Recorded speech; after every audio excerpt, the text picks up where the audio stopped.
sadly, never to return. Was even taken to the altar to be sacrificed that you have no idea of. But most of them failed because their method was also not flawless. But what was their method? Found a perfect location near Nandana in what is now modern-day Pakistan. And that required incredible precision. But the question is, was he accurate? But you know what's disappointing about all of this? Because you know al-Biruni, but not Ibn Biruni. It's early morning in the village of Asamirid, Khwarizm in year 987 CE. Muhammad's mother wakes up before dawn and urges him, "Wake up, Muhammad, the goats haven't eaten in 4 days. They'll starve if you don't graze today." Muhammad, a 14-year-old boy, is deeply asleep under the heavy quilt made from goat hair. He lives with his mother, 3 sisters, and 2 brothers. His house is a mere hut made out of mud. Muhammad wakes up, packs his food, wears his cloak, and walks out early dawn to graze his goats. Sadly, never to return. He was captured by bandits and enslaved. He spent next 6 months in captivity and was even taken to the altar to be sacrificed. But why mention this seemingly ordinary and poor boy? Well, because his full name is Abu Rayhan Muhammad ibn Ahmad al-Biruni, or as you know it, al-Biruni. And he would go on to astonish the world with his achievements that you have no idea of. A scientist who is a puzzle to this day for the modern day scholars, the man who became the celebrated polymath. What's a polymath? Well, why don't you write down in comments and let me know. He wrote many books, traveled different parts of the world, mathematically and scientifically calculated the presence of America 500 years before anyone else did. In your face, Columbus. If I told you that it was Einstein instead of Biruni and this is his story of how he went on to become the best scientist, you would probably watch it till the end. But sadly, perhaps we won't do that for Biruni. In fact, I challenge you, write down in comments just one thing that you know about him. Just one. And this is just one of many stories of how he astonished the world by calculating Earth's circumference using a method still celebrated as a medieval marvel.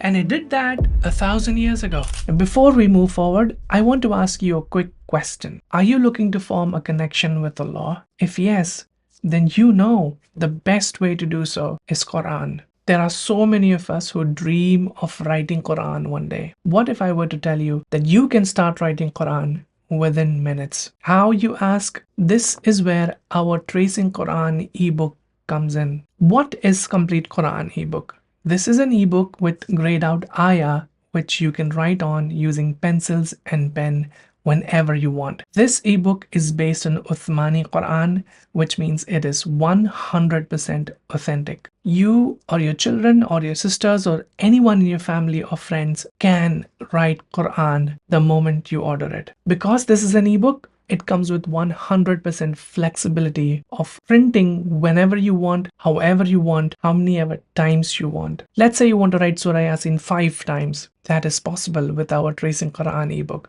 Just get 5 prints and start writing. No restrictions. And because this is an ebook, you can get it downloaded within minutes of ordering. Begin your journey today and start earning rewards for every letter you write. You can order the ebook from the first link in the description. Now let's get back to the video. Earth's circumference was calculated centuries before Ibn Biruni, most notably by Eratosthenes. But the truth about this method is that it had a severe flaw. You see, Greeks used a unit of measurement as stadia, which referred to the length of an athletic stadium. Now you would ask, what is a unit of measurement? It's nothing but a unit that you use to measure length. For example, in modern world we use meters, feet, kilometers, etc. So what was the problem? You see, in the modern world we have defined set of units. Meters will be the same across the world, kilometers would be the same across the world, miles would be the same across the world. But that was not the case with Greeks. The length of a stadia was different in Greece and in Egypt. In Greece it was 185 meters, while in Egypt it was 157.5 meters. So which one did he use to calculate the circumference? That is a flaw. And that is why this method is not considered flawless, and many scientists to this day say it was perhaps circumstantial. Early Islamic scholars also took enormous efforts to try and calculate the circumference of Earth, but most of them failed because their method was also not flawless. But what was their method? Let's see. They would walk for 100 kilometers, counting their steps each time they went. Now, of course, there is a problem with this method. Can you think of one? I'll give you an example. What if I have to take a bathroom break? What would I do? What if I'm not able to maintain count properly because I'm a human after all? These were just some of the reasons why their methods failed and they could not calculate the circumference accurately. So, Ibn Biruni famously said, there is another method to calculate Earth's circumference, and it does not involve walking the desert. Talk about being humorous. Ibn Biruni had an idea for a more efficient way to measure Earth's circumference. But there was a catch. What was it? He needed a specific geography, that is, a mountain with a plain valley and a clear sight from the mountain top. Meaning, if there was any other mountain along with this mountain, this method would not work. If there was any barricade to your clear sight, this method won't work. However, as fate would have it, while traveling to India with Ghaznavi king, he found a perfect location near Nandana in what is now modern-day Pakistan. But of course, that was a part of India back then. And so he got to work.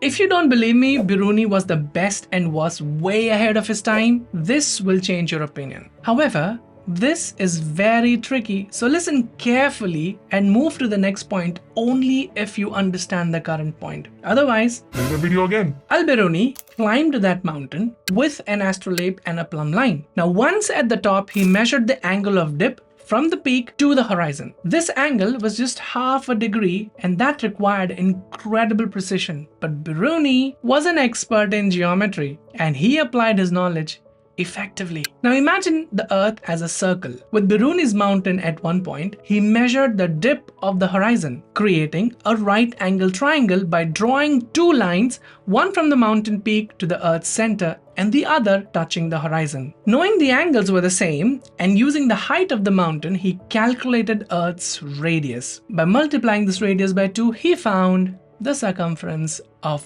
the Earth. But the question is, was he accurate? Amazingly, Biruni's calculation was within 1% of the actual circumference as we know today. Oh yeah, there's one more thing I forgot to tell you. The odds of achieving such a precision were about 0.43%. But was it just for thumbnail?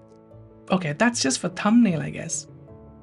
Maybe not. That's truly defying the odds. But you know what's disappointing about all of this? We Muslims don't even understand the importance of this achievement because you know Al-Biruni, but not Ibn Biruni. Al-Biruni had a tough life, enduring capture and enslavement twice at the age of 14. And despite these hardships, he rose to become arguably the greatest scientist of the medieval era. Even in his later years, though he had wealthy patrons, he still struggled to make ends meet. Unlike Ibn Sina, who had an influential family in the upper circles of the caliphate, Biruni carved his own path. His journey left a lasting impact on academics, scientists, and scholars for generations to come. If you'd like me to make a video on his biography, his life that is, write down in the comments. It is the most heart-wrenching story of his personal life, and yet academically one of the richest. Please don't forget to share this video with your friends and do get your copy of a Tracing Quran ebook from the first link in the bio.